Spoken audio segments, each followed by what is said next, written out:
네, 오늘 읽은 이 여호수아 17장의 말씀, 므낫세 자손에 대해서 또 요셉 자손에 대해서 이야기가 나오는데, 이 특이한 것은 이 므낫세 지파 처음에 이렇게 기록할 때 보면요, 다른 지파와는 달리 차지한 명단, 다른 지파는 지역, 경계만 나왔는데 므낫세 지파에는 특이하게 그 이름들도 나와 있다는 거예요.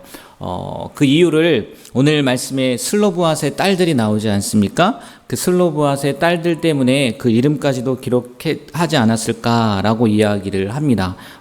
이 슬로브앗의 딸들이 언제 나왔냐면 민수기 말씀에서, 오늘도 뭐 그 내용이긴 하지만 아들이 없단 말이에요, 슬로브앗이. 그러면 아들이 없으면 그 기업을 못 이으니까 이 슬로브앗의 딸들이 나와서 우리에게 기업을 다 주세요 해서 모세로 말미암아 모세와 이렇게 약속을 한 거 아니겠습니까? 근데 지금 이제 모세는 죽었고, 다음으로 이어진 여호수아 또 엘르아살에게 이야기하는 장면이잖아요. 그래서 결국은 이 땅이 슬로브앗의 딸들이 그 기업을 받게 되고 므낫세 지파도 그 기업을 이어가게 되었다, 그런 얘기인데, 이 딸들이 그 요구한 것을 그때도 잠깐 설명을 했는데 특별히 또 이렇게 이야기를 하더라고요.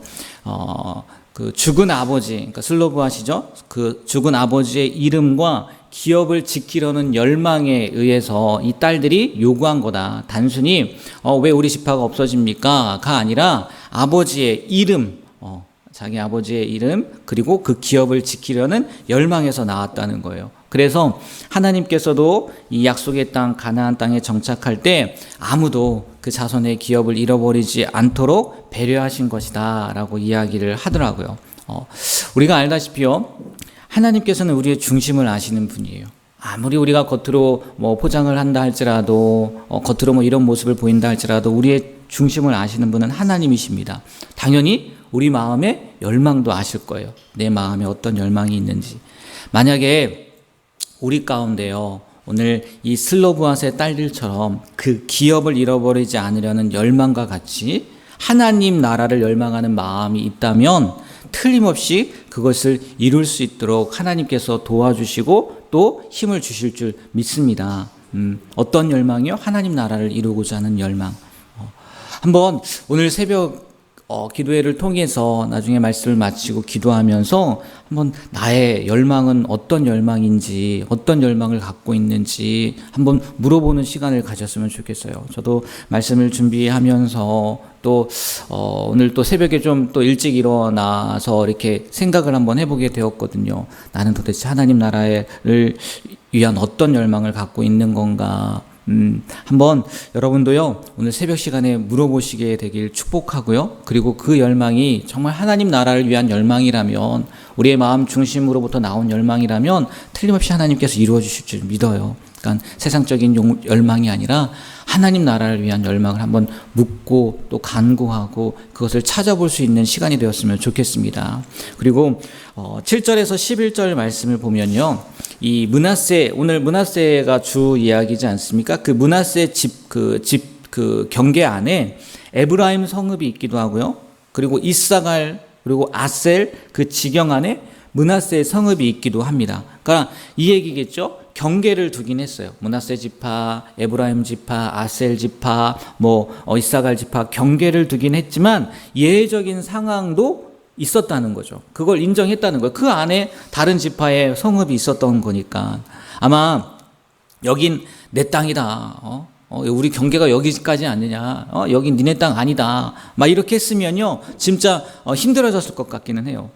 그렇잖아요. 땅 문제가 쉽지 않잖아요, 여러분. 그 경계라는 것도 그렇고. 그래서 그때나 지금이나 다를지 똑같을지 모르겠지만 우리가 측량도 하고, 어떤 집을 지을 때나 땅을 살 때마다 측량을 하고 정확하게 구분하려고 하지 않습니까? 근데 이 말씀을 보니까 경계가 있었지만 그 안에 다른 지파의 땅이 있었고 성읍들도 있었다는 거예요. 이 말씀을 통해서 우리가 생각해 볼 수 있는 게 이게 아닐까. 경계도 필요하고요, 원칙도 필요하고 또 지켜야 될 거예요.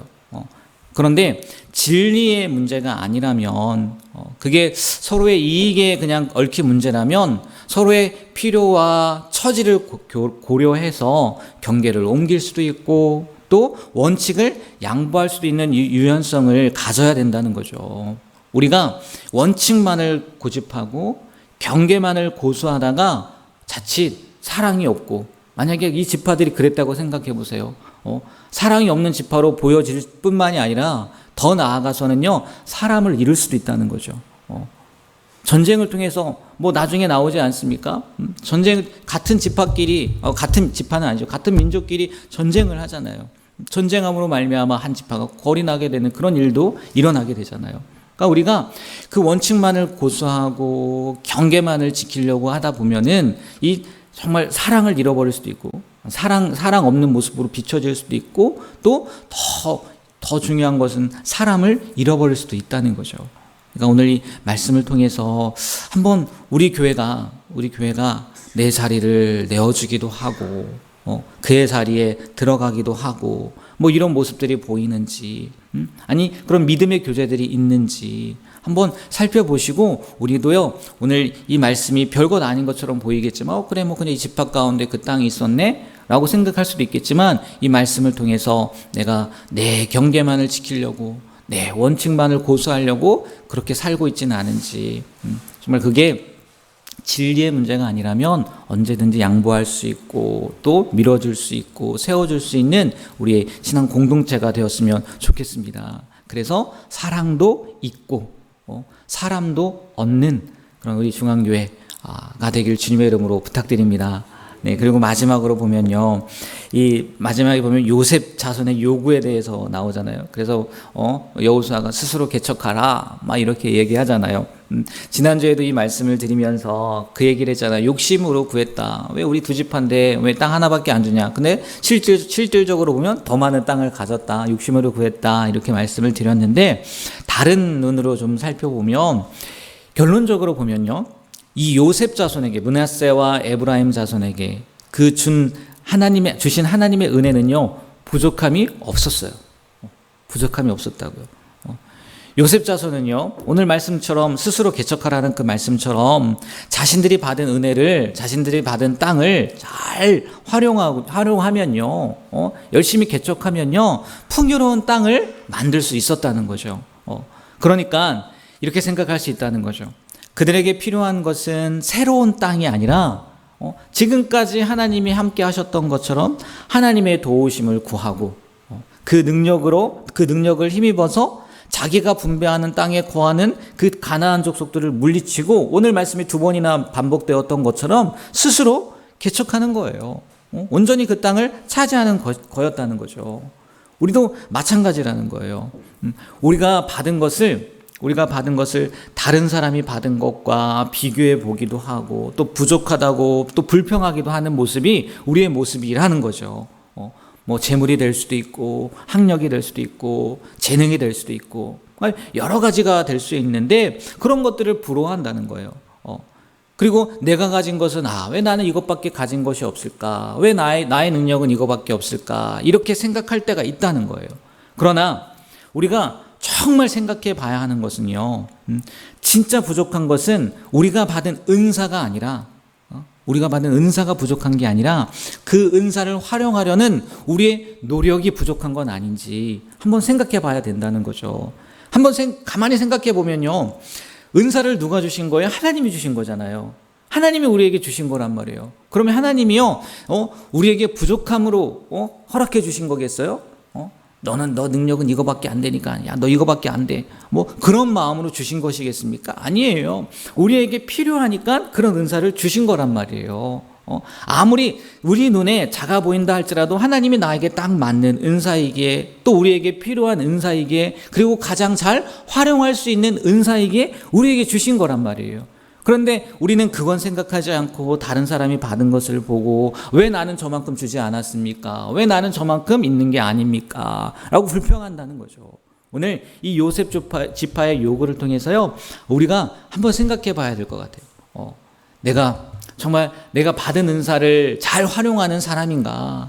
아니면 이것 갖고 안 돼요, 하나님 더 많은 은사를 주세요. 요셉 지파처럼 이것도 요구하고 저것도 요구하고 그냥 그렇게만 하려고 하는 건 아닌가?